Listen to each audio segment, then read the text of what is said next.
Alright folks, today I'll be comparing the Hohem iSteady MT3 Pro and the DJI RS4 Mini. I'm going to be straightforward with you. This video is sponsored by Hohem, but I'm testing both gimbals under the same conditions and evaluating them as objectively as possible. I'll break down the strengths and weaknesses of both of these gimbals so you can decide which one actually fits your workflow. So let's start with the build quality. Both gimbals feel solid in the hand and have a professional look. They offer a comfortable grip with a rubber texture that helps prevent slipping. The Hohem's handle is thicker, which can feel more secure, especially with heavier setups or for larger hands. Each features a bright touchscreen on the front. On the Hohem, the screen with the controls is detachable, allowing you to remotely control the gimbal from a distance, while on the DJI, it is built directly into the unit. The button layout is quite similar. Both have only a few buttons and they are easy to reach with your thumb. The Hohem places the focus wheel on the left side, whereas DJI positions it on the back. This makes the DJI easier to use one-handed, while the Hohem is better suited for two-handed operations when using the focus wheel. Now, Hohem's focus wheel supports the Spot Mini follow focus motor, which is only included in the Pro kit. The RS4 Mini does not support a follow focus setup. One advantage of the DJI is the physical switch for changing gimbal modes. You can quickly toggle between pan follow, tilt follow, and FPV using your thumb without relying on the touch screen. In terms of size, both gimbals are very similar and can be folded down for transport. However, on the Hohem, the roll axis cannot be fully folded without readjustment.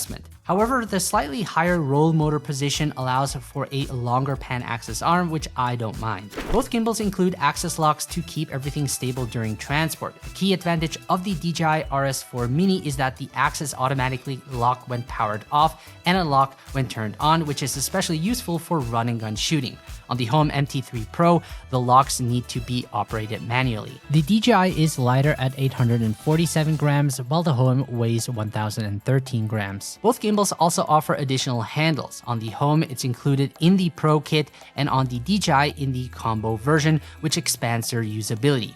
And this helps improve stability, especially for low-angled shots, and provide better weight distribution overall. When it comes to setup, both gimbals offer a fast and straightforward way to mount and balance your camera. Each includes a fine-tuning knob for adjusting the camera's forward and backward position on the gimbal arm. And this makes small adjustments quick and precise, especially when swapping lenses. What would be really cool is if both gimbals offered this kind of fine adjustment across all axes. This would make the balancing process even easier. Both have a smooth coating that helps make balancing easier overall. The RS4 Mini uses a non-standard quick release plate that isn't compatible with Arca Swiss gear. The MT3 Pro, on the other hand, uses an Arca Swiss plate, allowing you to mount your cage directly without needing an additional plate. Its second plate is also Arca Swiss compatible. This way you can quickly remove your camera, mount it on a tripod, and return it to the gimbal without needing to rebalance. Now that said, it would be even better if Hohem combined Arca Swiss compatibility with a true quick release system. Currently, the mounting system relies on a rotating knob rather than a clip style quick lock. In terms of compatibility, both are hybrid gimbals, meaning they support mirrorless cameras as well as more advanced smartphone setups. The Hohem supports a payload of up to 2.5 kilograms, while the DJI RS4 Mini handles up to 2 kilograms. And that's impressive given their compact size. Now, my main setup is the Sony a7S III with the Sigma 24-270 f2.8 and a smaller cage. And the total setup weight is around 1.7 kilos, which still falls within the limits of the RS4 Mini. Switching between horizontal and vertical orientation is convenient on both gimbals, making them well suited for creators producing content across different social media platforms. With the Hohem, you slide out the plate and reinsert it in the vertical orientation. With the DJI, you loosen the mount and use a quick release mechanism to detach and reattach the plate vertically. While both systems are efficient, I prefer DJI's quick release approach because it feels faster, especially with its automatic axis locking. However, when we look at the smartphone setup, the MT3 Pro includes a phone clamp. Hohem's clamp is rotatable, which makes switching between horizontal and vertical shooting quicker on mobile phones. Now, unfortunately, I don't have the phone clamp from DJI, but I'm using a different one. But the setup process is the same. With DJI, you need to remove and remount the plate, which takes more time and requires readjustment. It's also worth mentioning that the phone holder can attach directly to the MT3 Pro, Pro, allowing you to use your phone as a monitor. This adds flexibility for creators who frequently switch between different camera setups. Hohem also includes an action camera adapter, providing even more versatility for different camera setups. So here are some test shots done on both gimbals with the same camera movement so that you can see how each performs.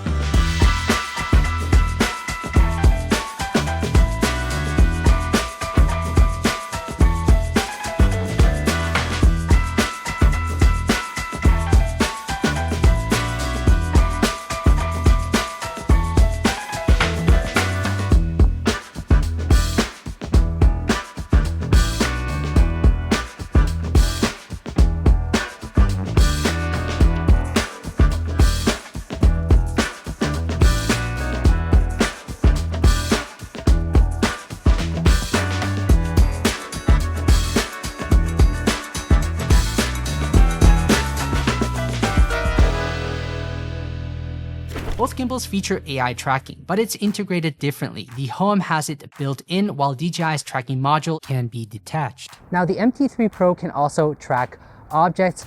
Let's see how well it can track the Mazda. So I got the remote controller and you can see the car. I'm simply gonna draw a box around it and then double tap, and it should now track it. So let us go for a spin. You can see right over here, the green box means tracking is enabled. Okay, so let's just drive around. Dun, dun, dun, dun, dun, dun. And it does seem to follow me, as you can see, which is pretty cool.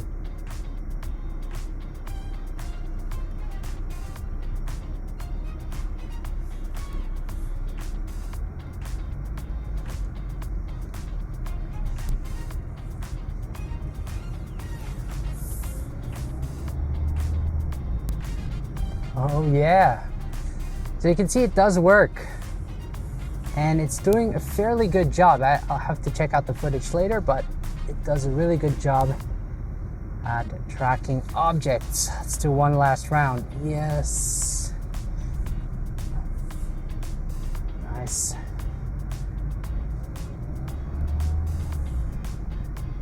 Okay, let's now park this car.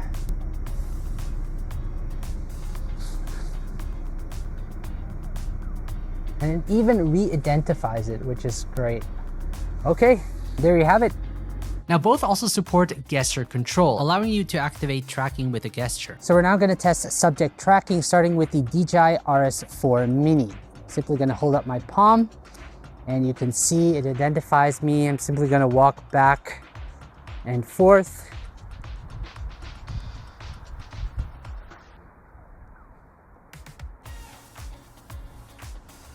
Now I'm gonna run.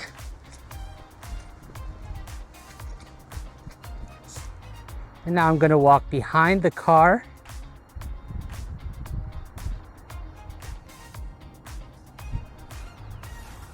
And it re-identified me. So I now switched over to the Hohem iSteady MT3 Pro, and we're gonna do the exact same test. I'm gonna do a gesture, and now it identified me and tracks me. Just gonna walk back and forth.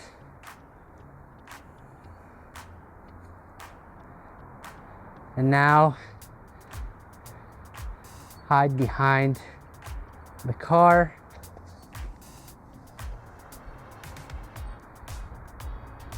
And it did re-identify me.